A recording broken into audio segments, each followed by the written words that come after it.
呢個頻道專講印光大師嘅文抄。我每條片都會講一個題目，今次嘅題目係如果淫念好重，可以點樣做？呢個係我以前有嘅煩惱，我諗都係好多人嘅煩惱。如果而家淫念煩惱重，第一件事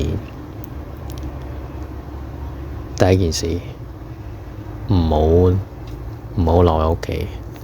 呢種煩惱係一般男性我諗都會犯嘅毛病嚟。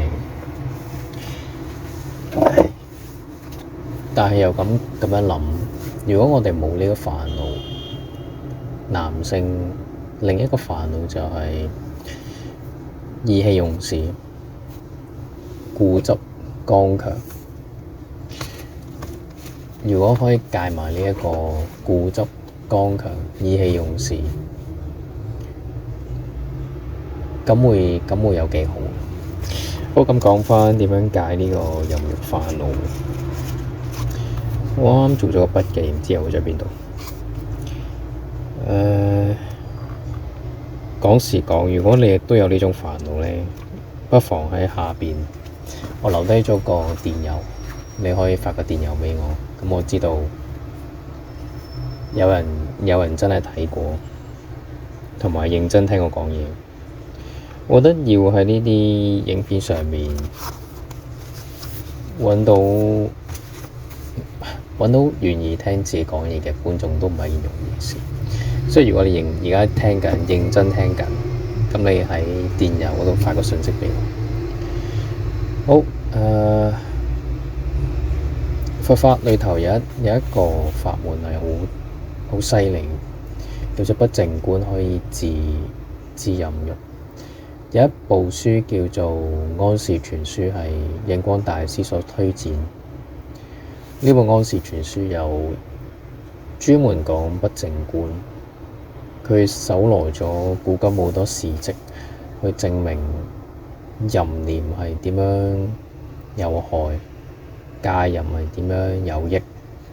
戒係佛法嘅基礎啊嘛，所以喺呢個戒淫嗰度可以延伸到好多嘢，去到生死嗰層面。好，咁講返戒淫嘅方法，不淨觀。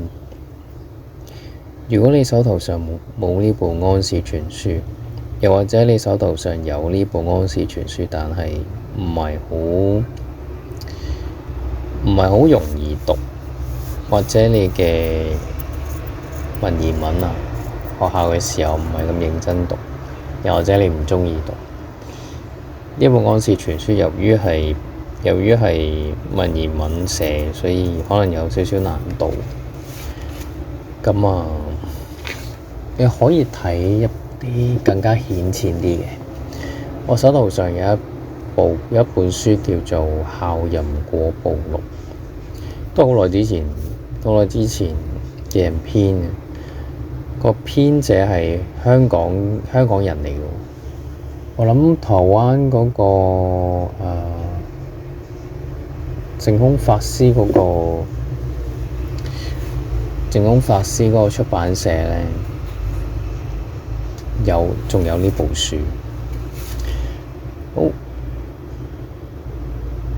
戒淫嘅方法最有效就係不淨觀。跟住落嚟就係講下事蹟。不過可能要留到去下一部影片啊。